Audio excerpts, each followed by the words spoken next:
Ölüm sessizliği. Işık söndü. Gök gürültüsü kesildi. Şimdi sıra sessizlikte. Ama bu sessizlik bir boşluk değil.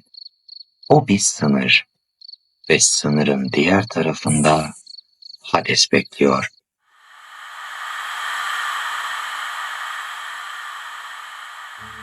Her hikayenin bir sonu vardır. Ama bazı hikayeler ölümle başlamayı tercih eder. Antik Yunanlılar için ölüm sadece bir son değildi. Bir geçişti. Hayatın gölgede kalan kardeşi gibiydi. Sahne ışıkları Apollo'ya giderken sahne arkası Hades'e kalmıştı. Peki Hades duygusuz muydu? Hayır. Sadece gereksiz duygularla zaman kaybetmeyecek kadar meşguldü. Ve haklıydı. Düşünsene, milyonlarca ruh sıraya girmiş bekliyor. Bir ben mi kaldım diye söyleniyor. Hades müşteri memnuniyetine de önem vermezdi. Onun dünyasında tek seçenek vardı. Geliş var, dönüş yok. Ve hayır, yorum bırakmak da yasaktı. Tanrılar gökte bağırırdı. Poseidon dalgaları çatlatır. Zeus yıldırımlarla poz keserdi. Ama ya Hades? O sadece bakardı. Çünkü yerin altından bakmanın başka bir dili vardı. Sessizlik. Hades, Yunan mitolojisinin en yanlış anlaşılan figürlerinden biridir. O, bir ölüm tanrısı değildir. O, ölümden sonraki düzenin tanrısıdır.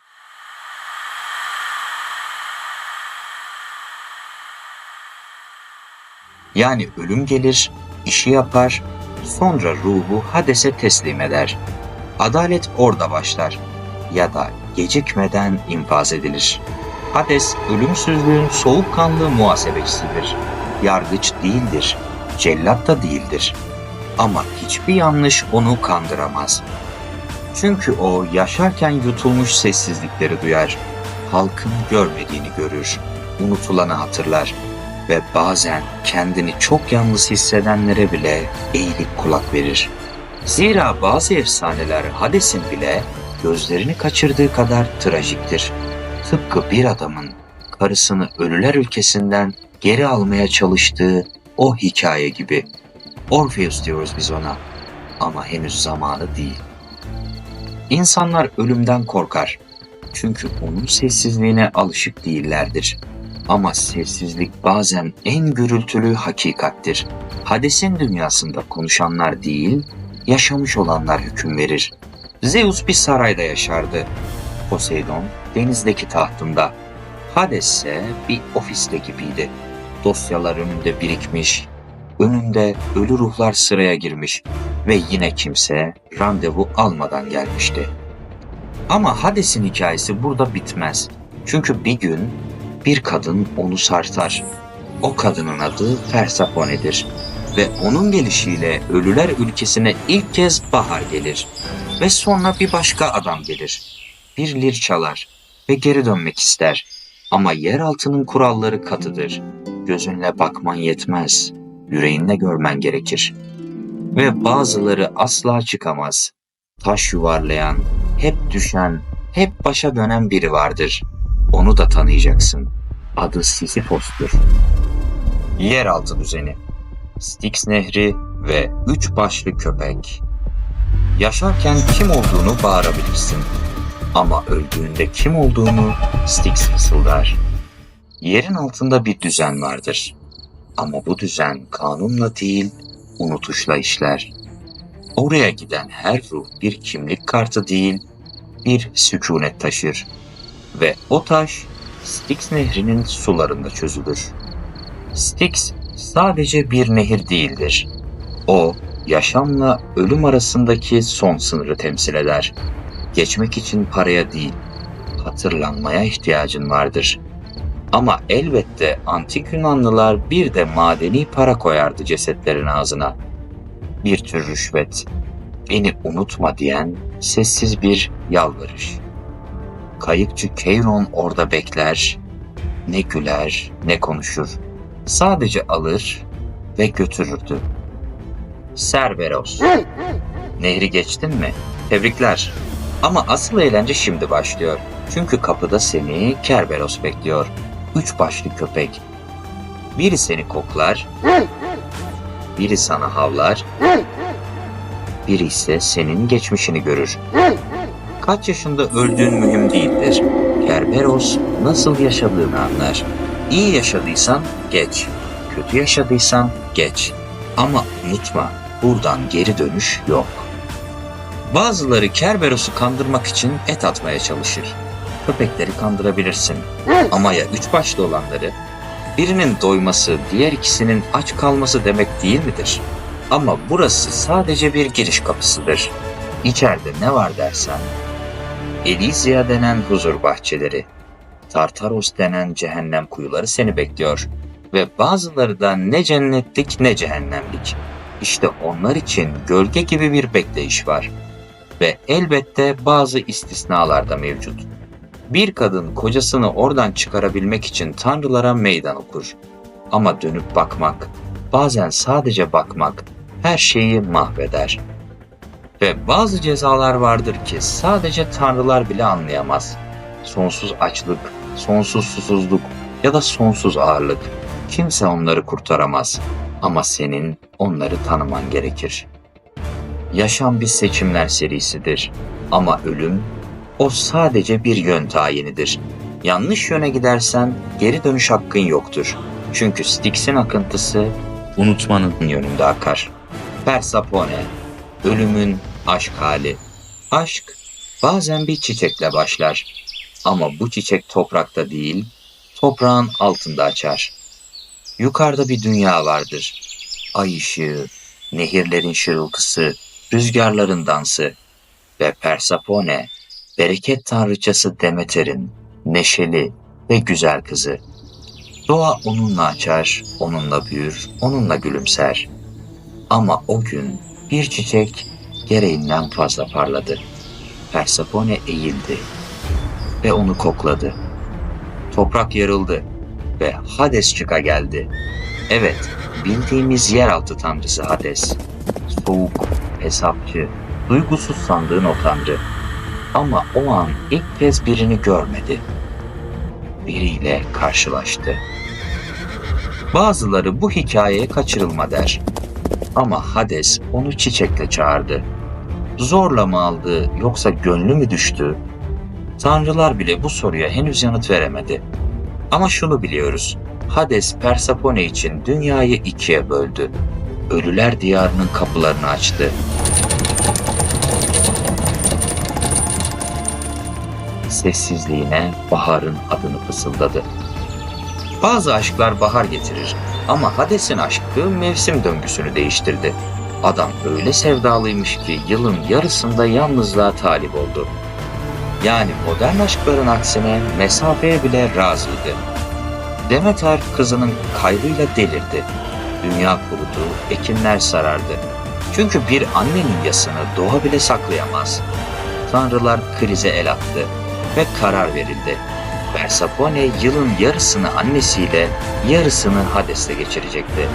Böylece ilkbahar ve yaz onun gülüşüydü. Sonbahar ve kışsa Hades'in özlemi. Bazı ayrılıklar mevsim yaratır. Bazı buluşmalar ölüme anlam katar. Persepone sadece iki dünya arasında sıkışmış bir kadın değil. İnsanlığın hem ait olma hem özgür kalma arzusunun tanrıçaya dönüşmüş halidir. Ama Persepone'nin yeraltı günleri onu sadece tanrıçaya değil, bir kraliçeye de çevirdi. Ve o kraliçelik bir gün bir adama kapı açacaktı, Orpheus'a. Ama onun hikayesinde her bakış, her adım kaderle satırlanmıştı. Ve unutma, yeraltının kraliçesi bazen merhamet, bazen ceza getirir. Ölümsüzlük istemek kolaydır ama ölümle dans etmek Persepone'nin de iznini gerektirir. Orpheus, müzikle ölümü durduran adam. Bazen bir adam sadece bir kadın için tanrılara meydan okur. Ama bazen de her şey sadece bir nota yüzünden dağılır. Orpheus müziğin tanrısal eliyle doğmuş bir ölümlüydü. Çaldığında nehirler durur, ağaçlar eğilirdi.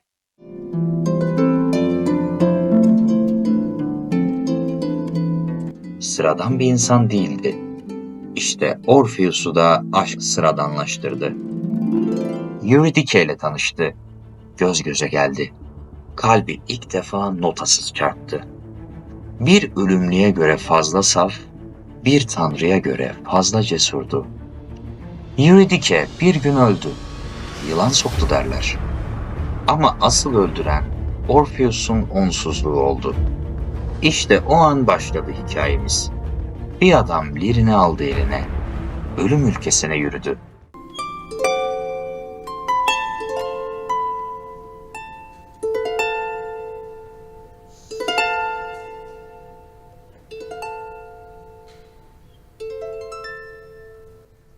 Ne Styx durdurabildi onu, ne Cheiron'un kürekleri karşı koyabildi.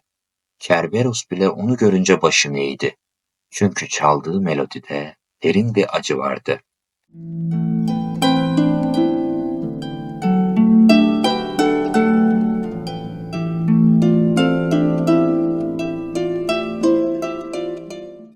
Hades ve Persefone ilk kez bir müziğe ağladılar. Bir yasa değil, bir ezgiye yenildiler. Ve dediler ki, tamam, götür onu. Ama bir şartla. Önce sen çıkacaksın. O arkandan yürüyecek. Ama asla arkanı dönmeyeceksin. Ne olursa olsun bakmayacaksın. Kolay mı? Bir sevgiliyi arkanda hissetmek ama görememek. Her adımda ya gelmiyorsa korkusuyla yanmak. Orpheus yürüdü. 100 adım, 1000 adım. Kapıya sadece birkaç metre kalmıştı. Ve arkasını dönüp baktı. Güven bazen bir söz, bazen bir melodidir. Ama en çok da gözünü kısmadan yürümeyi bilmektir. Orpheus'un dramı insanın en büyük kusurunu anlatır. Sabırsız bir merakı. Ve bu merak bazen sevdiklerimizi yer altına geri gönderir. Ama bu yer altına son iniş olmayacaktı. Başka biri gelecekti. Herkül. Bir köpek getirecekti. 3 başlı, biraz da sinirli. Kerberos'un sonu mu yoksa kahramanlığın delili mi? Ve bazıları da asla yer altından çıkamayacaktı. Tantalos susuzlukla, Sisyphos ağırlıkla, Ixion ise dönerek cezalandırıldı. Tanrılara dokunmak istediler ama tanrılar onların dönüş yollarını sildiler. Sisyphos, Tantalos ve tanrıların lanetleri. Bazı insanlar hata yapar, bazıları hata yapmaya devam eder ama bazıları tanrıların sabrını test eder. Yunan mitolojisinde cehennem kavramı biraz farklıdır. Alevler yoktur, zebaniler bağırmaz. Ama sonsuz tekrar, doymayan istek ve bitmeyen bir çaba vardır. İşte bu 3 bela bazılarına ödül değil, lanet olarak verilir. Sisyphos, boşa yuvarlanan taşın efendisi. Sisyphos zekiydi. Öyle ki Thanatos'u bile zincirlemişti. Yani bildiğin ölümü tutuklamıştı. Ama bir şeyi unuttu. Tanrıları kandırabilirsin ama sonsuzluğu kandıramazsın. Cezası mı? Koca bir taşı tepeye yuvarlamak. Ama en yukarı vardığında taşın geri düşmesi. Her gün aynı şey. Motivasyon konuşmacılarının kabusu. Yaparsın edersin diyorlar. Sisyphos diyor ki, ederim ama neden? Tantalos, susuzluk ve açlığın efendisi. Tantalos da başka bir dahiydi. Tanrıların sofrasına bile oturmuştu. Ama sonra tanrılara insan eti sunmaya kalktı. Açgözlülüğün tanımı oldu. Ve cezası, boynuna kadar suya batırılmış halde aç ve susuz bırakılmak. Ne zaman eğilip su içmek istese su çekilir. Ne zaman meyveye uzansa dal kırılır. Tantalos'un dramı modern hayatın özeti gibidir. Her şey gözünün önünde ama hiçbiri senin değil. Ixion, dönen cezanın tutsağı. Ixion da iyi başladı, kötü bitirdi. Zeus ona bir şans verdi. Oysa Zeus'un karısı Hera'ya göz dikti.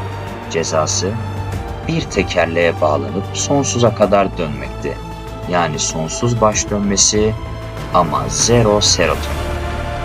Ixion'un cezası günümüz influencerlarına ilham olmuş olabilir. Aynı şeyi sürekli yapıp yine de dönmeye devam etmek. Bu lanetler sadece cezalar değil, insan arzularının sonsuz döngüsüdür. Sisyphos anlam arayan ama bulamayan insan, Tantalos her şeye sahip olup hiçbir şeye ulaşamayan insan, Ixion fırsatları eline alıp kendi kendine sabote eden insan. Tanrılar bu cezaları verirken sadece adalet sağlamadı. Aynı zamanda bize bir şey fısıldadılar. Ölümsüzlük isteme, çünkü zamanın içinde kaybolursun. Ama bazı ölümlüler tanrıların bu cezasını aşmanın yolunu aradı. Mesela bir kadın vardı, Pandora. Kapağını açtığında umut bile kaçtı kutudan. Bazı cezalarsa doğuştan gelir. Mesela Medusa, bir bakışıyla insanı taşa çeviren. Ama aslında onun trajedisi güzelliğinde gizli bir lanetti. Ve unutma, tanrılar her zaman ceza vermez. Bazı cezaları kader verir. Ve o kader bazen seni kahraman, bazense lanetli yapar. Tanrılar Titanlara hükmetti. İnsanlar tanrılara taptı. Ama asıl soru hala orada duruyor. Kader kime itaat ediyor? Bu sezonda gökyüzünden yer altına, aşktan ihanete, bir taştan 3 başlık bir köpeğe kadar yürüyeceğiz. Zeus'un gürleyen sesinden Hades'in sessizliğine, Persephone'nin bahar getiren hüznünden Orpheus'un melodili kaybına dek. Anlatılan her öykü bize şunu söyleyecek: tanrılar görkemli ama bir o kadar da kırılganlar. İnsanlar ölümlü ama bazen tanrılardan bile korkusuzlar. Gelecek bölümler için gölgeye düşen izler. Nyx geliyor, geceyi doğuran, tanrılardan bile önce gelen kadim güç. Onun çocukları Thanatos, Hypnos, Nemesis, yani uyku, ölüm ve intikam. Hepsi karanlıktan yürüyecek. Pandora'nın kutusu açılacak. Umut son çıkan mıydı yoksa en büyük lanet mi? Buna yalnızca sen karar verebilirsin. Medusa karşına çıkacak. Güzelliği lanete dönüşmüş. Yalnızlıkta bilenmiş bir bakış. Peki onu kim affedecek? Onu kim anlamaya cesaret edecek? Oidipus ve kaderin ayak sesleri. Kendi gerçeğini ararken gözlerini yakan bir adam. Ama belki de en kör olan bizizdir. Gözlerimiz açıkken bile. Herakles 12 göreviyle kapıda. Sadece kas değil, zihin ve kaderle savaşan bir yarı tanrı. Tanrıların sevgilisi mi? Oyuncakları mı? Ve Prometheus, insana ateş verip tanrıların öfkesini üstüne çeken asi. Acısı ölümsüz ama mirası bizimle. Tanrılar kusursuz değildir ama sadece bizim kusurlarımızın yüceltilmiş halidirler. Her öykü kendi içimizde sakladığımız bir tanrıyı uyandırır. Belki öfkeyi, belki arzuyu, belki de umudu. Zeus yine kayıplarda. Poseidon hala dalgalarla kavga ediyor. Hades yer altında, internet çekmediğinden sessiz. Ama biz buradayız. Tanrıların dizisine devam etmek için. Ve şimdi tanrıların zamanı değil, senin zamanın. Abone ol. Çünkü efsane yeni başlıyor. Aşil'in tendonu sadece mitolojiyi anlatmaz. Onu seninle birlikte yeniden yazar.